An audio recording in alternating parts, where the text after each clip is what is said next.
Welcome to Television Sydney News. I'm Christina Pollard. It's great to have you with us. In this week's bulletin, a Catholic bishop welcomes the Prime Minister's Royal Commission into child sex abuse, Parramatta tipped to be Western Sydney's future jobs capital, and a Preston's man smashes a Guinness World Record after playing PlayStation for 5 days straight. But first, a Hawkesbury community group says it's disappointed with the state government's reaction to its campaign to save Australia's first town square. Community Action for Windsor Bridge, or CORB members, have triggered a debate in State Parliament after handing over a petition containing 12,000 signatures calling on the government to save historic Thompson Square in Windsor. The RMS is proposing to demolish and replace Windsor's existing bridge over the Hawkesbury River and put a major road through the town square precinct. If you can imagine a 4-lane highway going through, I don't know, let's talk about somewhere we all know, Port Arthur. Let's put a 4-lane highway through Port Arthur. You wouldn't do it, would you? Port Arthur is actually not as old as Thompson Square.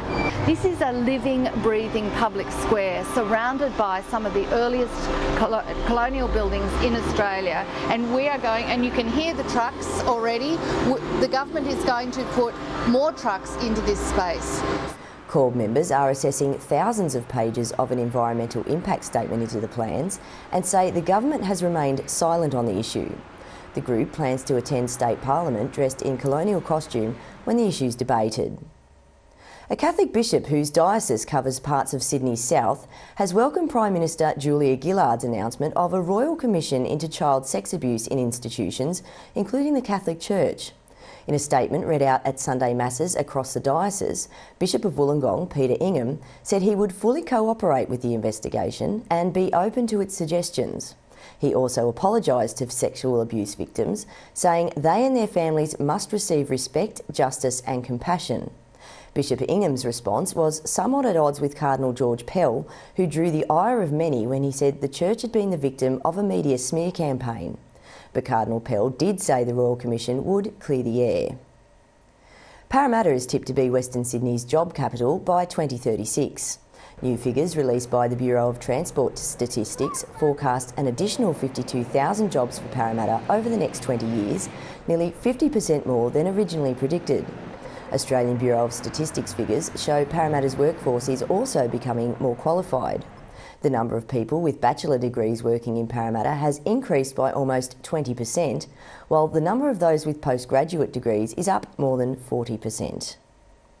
Western Sydney residents will be asked to suggest solutions to public transport problems at a community forum to be held in Parramatta.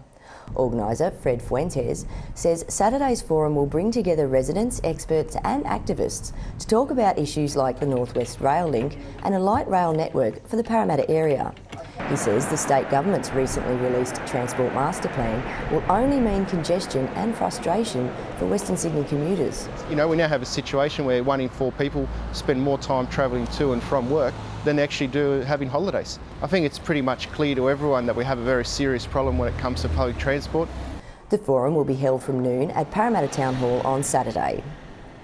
Olivia Wardell is only 4 years old, but she's her mum's hero. Chloe Wardell says Olivia's quick response after she had an epileptic seizure on November 10 had potentially saved her life. Olivia saw her mother shaking on the floor of their Minto home with a piping hot iron touching her skin. Olivia turned off the iron, moved it away from Chloe's body and ran to get help from a neighbour, who then called an ambulance. School holiday motorists will be asked to slow down by 30 kilometres an hour around crash scenes and other hazards to help save lives this Christmas. The Safer Australian Roads and Highways, or SARA Group, will commence its Slow by 30 campaign in memory of Blue Mountain student Sarah Fraser and tow truck driver Jeff Clark, who were killed in February after being run down by a truck when Sarah's car overheated by the side of the Hume Highway.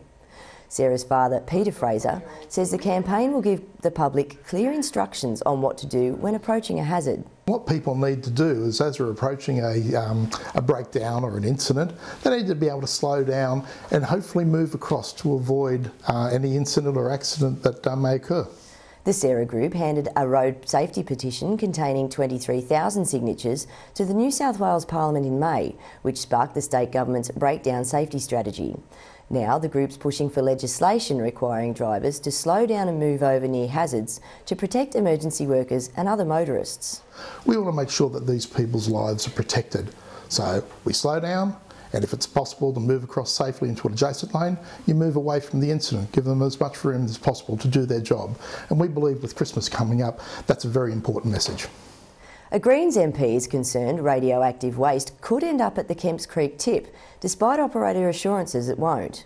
New South Wales Upper House MP Kate Fairman visited the CETA facility and says there are unanswered questions about waste storage.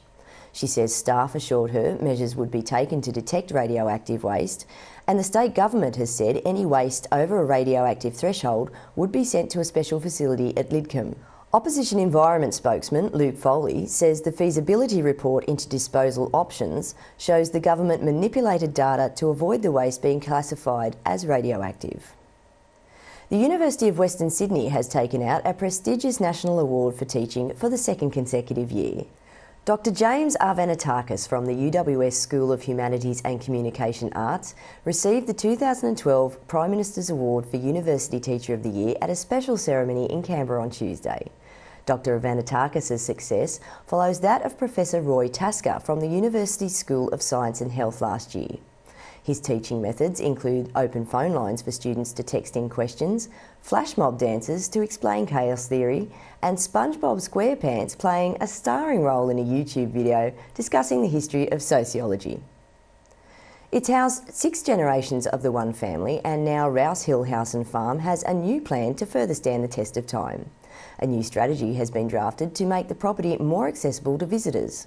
Virtual tours have been combined with more outdoor activities to spare the house's fragile interior furnishings and increase access to a restored 1880s schoolhouse, as well as stables, a toll house and a section of the original Windsor Road. Curator Scott Hill says those responsible for the property prefer to conserve rather than restore it. The philosophy of looking after the property very much stems from its significance, that everywhere you look on the estate you see evidence of 6 generations of the Rouse and Terry families that lived here. But some visitors struggle to reconcile the presence of a 1950s television set in the historic house. In reality, it's no different to having a 1980s sideboard with photographs from the 1940s or 1950s placed upon it. But visually, it can actually be quite confronting. It's really quite fun to watch people's reactions when they see the television and don't quite know how to respond to that. Police will be swearing this weekend, never to commit, excuse or remain silent about violence against women, their white ribbon oath. Nearly 60,000 Australian men had sworn the online oath or bought ribbons to mark White Ribbon Day, celebrated internationally this Sunday. People should take the white ribbon oath because it is their way of thinking about what they've done in the past, reflecting on that and ensuring that they be mindful of their actions in the future. Women wanting information on domestic violence services are also being encouraged to attend a free forum in the Hills Council function room on Tuesday. If you happen to be a neighbour of somebody that you suspect might be the victim of domestic violence, nothing precludes you from reporting that matter to the police. The White Ribbon campaign is a 16-day call to action starting on November 25, the International Day for the Elimination of Violence Against Women, and ending on Human Rights Day, December 10. And in sport, a Western Sydney martial arts centre has its eyes set on titles inside and outside the ring. Pullett's Martial Arts Centre in Penrith and Granville will choreograph the fight scenes for the Australian movie The Love of My Life. It's a horror love story with martial arts in it, a little bit of martial arts in it, and of course the fight scenes, which I'll be coordinating and directing the actors and actresses how to perform in the self-defense, how to fight in the ring, and just had to make sure the fight scenes look real. And while fighting in the movie may be scripted, there was nothing fake about student Jade Thompson's recent title fight. It was a 5-round war of 2 girls beating on each other, and I came out on top, so it was good. 2 Macarthur athletes will compete in long jump at the upcoming National Primary Schools Athletics Championships in Adelaide. Gaffer Aguilara and Jack Rochelle came 1st and 3rd respectively in the 12-year-old boys' long jump competition at the state titles. Jack is age champion for the Campbelltown zone, while Gaffer was named champion boy for Sydney South West Region zone. And although they're rivals on the track, the pair have become fast friends. Kellyville High School's All Conquering Girls team has won the Australasian Futsal Championship. In the semi-final, Kellyville edged out Western Australia's Albany Creek to set up a grand final clash with St Monica's. The Queensland champions were no match for Kellyville, whose 4-2 victory gave them their third Australasian Championship title. Kellyville's latest victory brings the number of titles to 19 after previous wins at regional, state, national and Australasian levels. And finally, Okan Kaya spent the best part of last week on a special operations mission, taking to the Cold War battlefields armed only with his trusty PS3 hand console. Mr Kaya of Preston's has topped the Guinness World Records Call of Duty 2 continuous gameplay after playing the PlayStation game for 5 days straight. His record of 136 hours of play topped the previous time of 120 hours and 7 minutes. The reason why I took part of the challenge was just self-satisfaction. It was my own personal goal.